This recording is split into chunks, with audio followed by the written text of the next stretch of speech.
Hello everyone. Welcome to Computer Organization and Architecture class. In this unit, we will talk about virtual memory.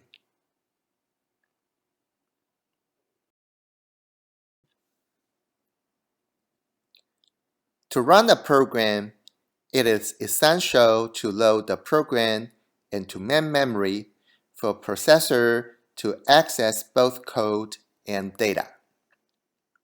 However, it is possible that the size of a compiled program is greater than that of the physical main memory.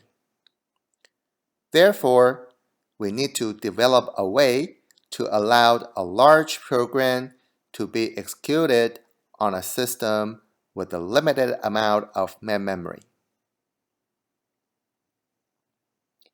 The idea is that if we use a cheaper storage device, such as hard disk, to simulate the main memory and temporarily swap the content in and out between the main memory and the storage device, we can use the space in the storage device as virtual memory.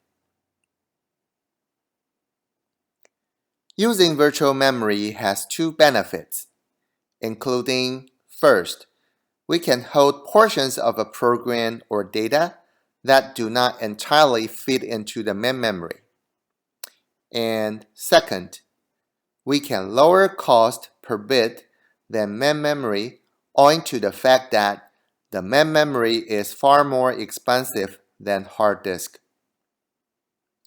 However, the performance of the virtual memory will be bad due to the slow access speed of the hard disk.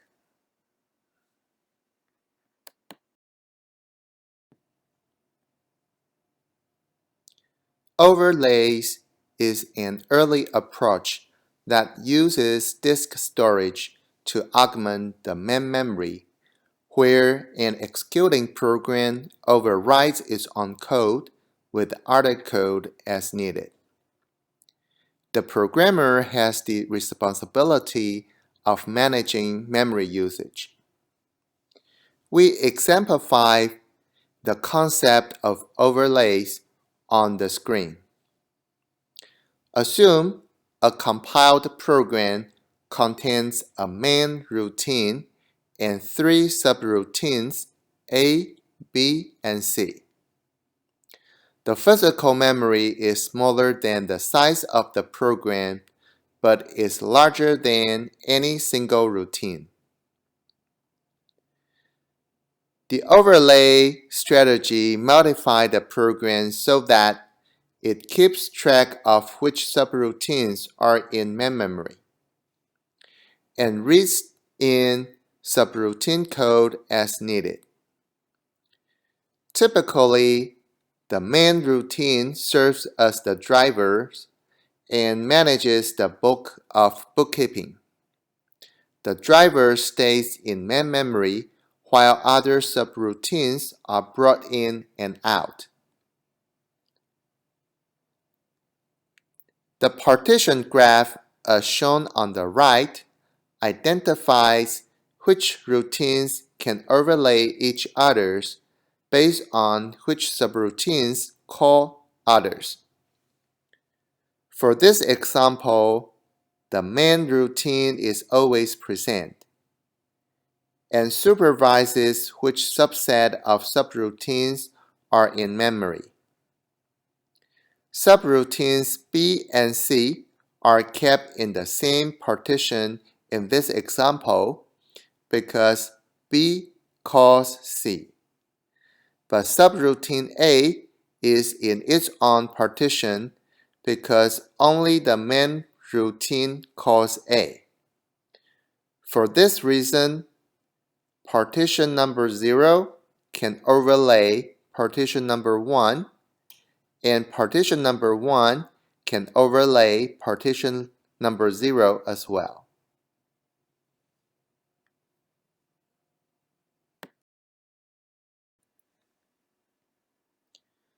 To achieve automatic overlaying, The idea of paging is introduced. The mechanism of paging is similar to that of the cache memory, which can be managed by the operating system. The memory address space is partitioned into equal-sized blocks called pages. Paging makes the physical memory appear larger than it truly is by mapping the physical memory address space to some portion of the virtual memory address space, which is stored on a disk. We illustrate a small virtual memory mapping scheme on the screen. As you can see, 8 virtual pages of 1024 bytes each are mapped to 4 physical page frames in the physical memory. Page fault refers to the situation that a referenced virtual location is not in physical memory, which is similar to the situation of cache miss.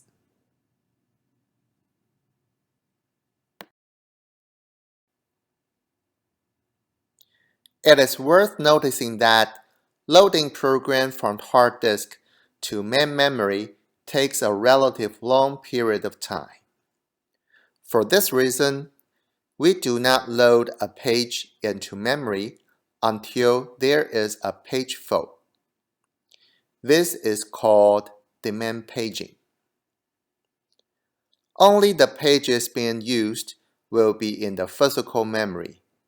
These pages are referred to working set.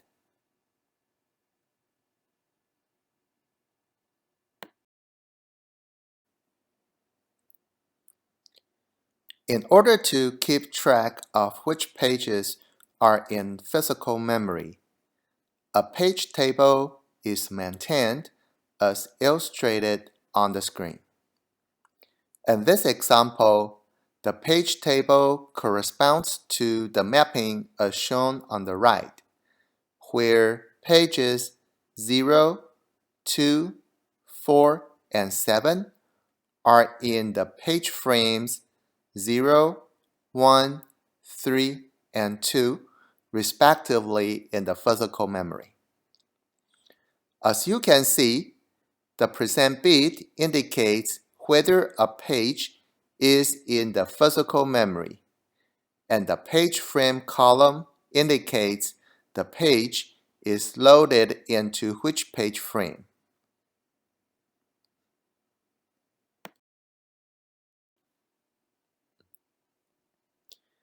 We exemplify how to translate a virtual address to a physical address with the example shown on the screen.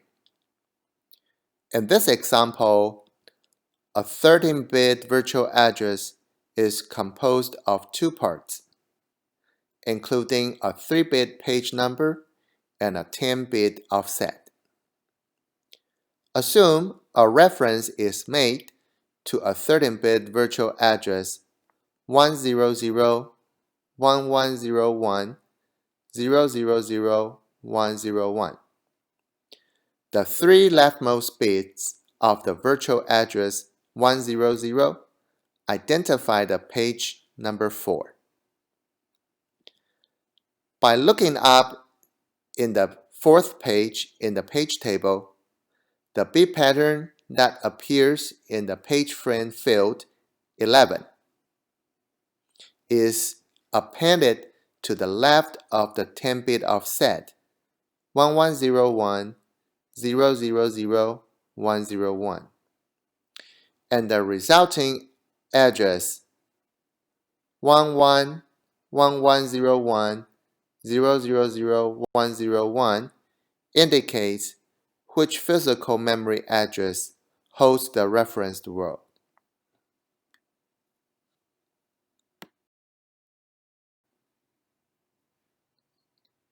As you can see, the amount of pages in virtual memory is more than that of the page frames in a physical memory.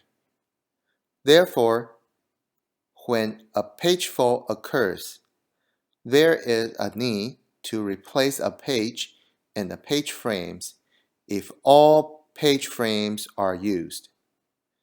In virtual memory, the page replacement policy is first in, first out, FIFO.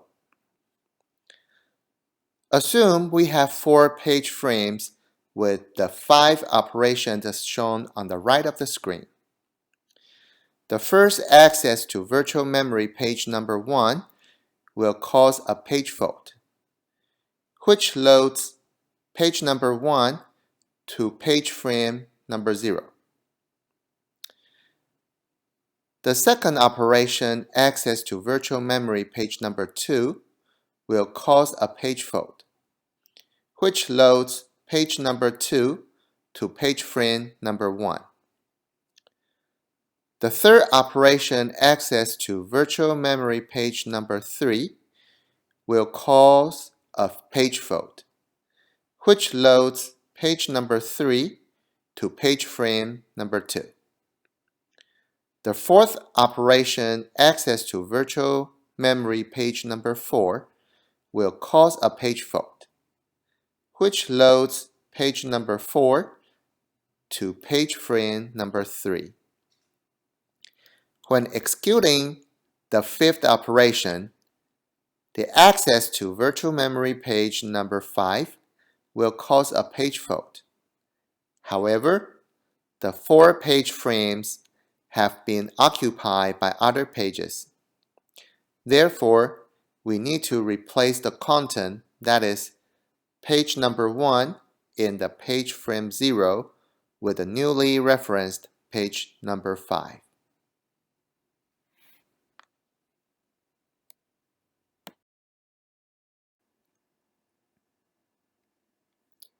Memory segmentation divides the address space into segments, which may be of arbitrary size. Each segment has its own address space. This allows tables, stacks, and other data structures to be maintained as logical entities that grow without bumping into each other. A segment can be specified as read-only or execute-only to protect the segment from modification or unauthorized copying. On the screen is an example of segmented memory. The executable code for a word processing program is loaded into segment number 0. This segment is marked as execute only and is thus protected from writing. Segment number 1 is used for data space by user number 0 and is marked as read-write for user number 0 so that no other user can have access to this area. Segment number 2 is used for data space by user number 1 and is marked as read-write for user number 1.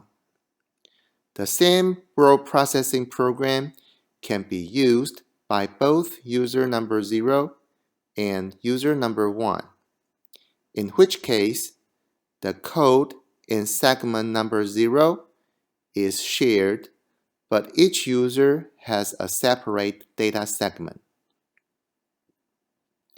The advantage of segmentation is that a process can be loaded into any area of memory and executed as if it were located at memory address 0 without the need to patch up references that need to be changed as a result of relocation. The disadvantage of segmentation is that memory address must be handled in 2 parts: a base address for a segment and an offset within a segment.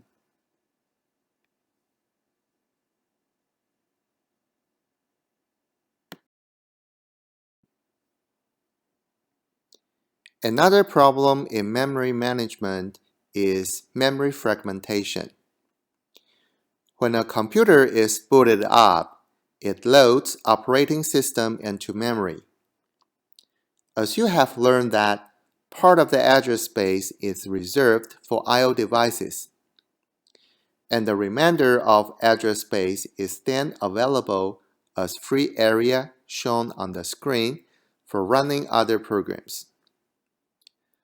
As programs are loaded and executed, the free area becomes subdivided into a collection of small areas, none of which may be large enough to hold a program that will fit unless some of all of the free spaces are combined into a single large area. This situation is known as memory fragmentation. There are two approaches to find a free area for loading a program, including first fit and best fit. The first fit method sequentially scans the memory space until a large enough area is found that will satisfy the program. The best fit method scans the entire memory space to find a free area that wastes the least amount of space. First fit can load the program quickly, but may waste free space, while the best fit method delays the program loading, but able to minimize the memory fragmentation problem. The fragmentation problem has now been solved because the irregular size of the segments are implemented with the fixed size pages. However, fixed size page approach introduces performance problem due to waste half of the page size on average. The overall benefits of using page are outweighed of the problems introduced.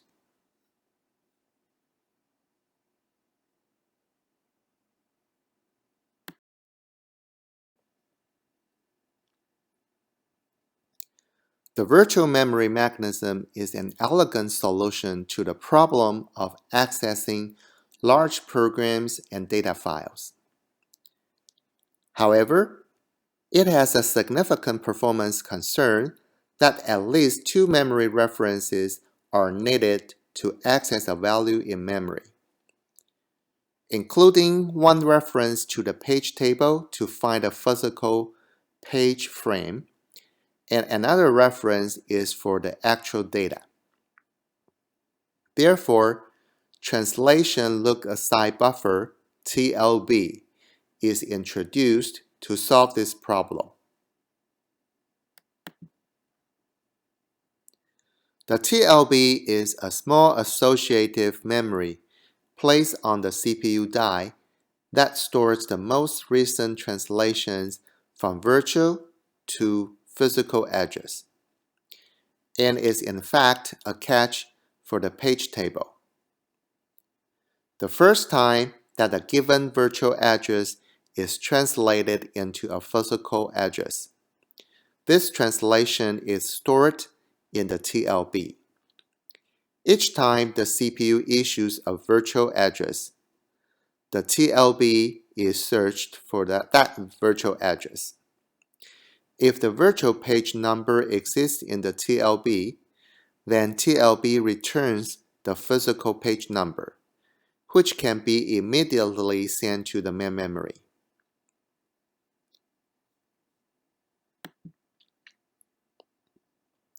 We use the example on the screen to depict how TLB works. Assume that TLB holds 8 entries for a system with 32 virtual pages and 16 page frames. The virtual page field is 5-bit wide because there are 2 to the power of 5, which equals to 32 pages. The physical page field is 4 bits wide because there are 2 to the power of 4, which equals 16 page frames. TLB misses are handled in much the same way as other memory misses. Upon a TLB miss, the virtual address is applied to the memory system, where it is looked up in the page table. If it is found in the page table, then the TLB is updated, and the next reference to that page will thus result in a TLB hit.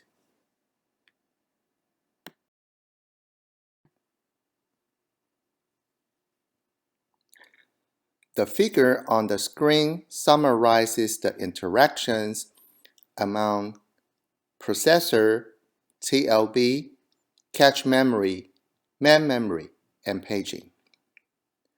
When referencing a memory location, the address is first checked against the TLB to see if a translation has already been made from the virtual page to a physical frame.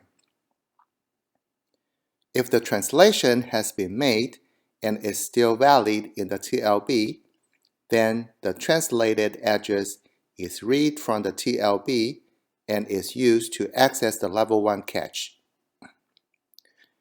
If it is not in the TLB, then the translation is made via the page table and the translated entry is placed in the TLB. This may not be as slow as it seems because the page table is cached, and the reference can be sent to the TLB and the cache simultaneously. And I hope that the TLB search is successful. If the TLB search is unsuccessful, then the cache access is ignored before it gets to the processor. There are misses in each of the L1, L2, and L3 caches as they are visited in order. Finally, the reference is satisfied by the main memory and an entire cache line is brought into each of the missed caches. Notice that the memory reference has to be satisfied by the time it gets to the main memory. A page fault would not be possible in this example because the TLB entry for the page is valid.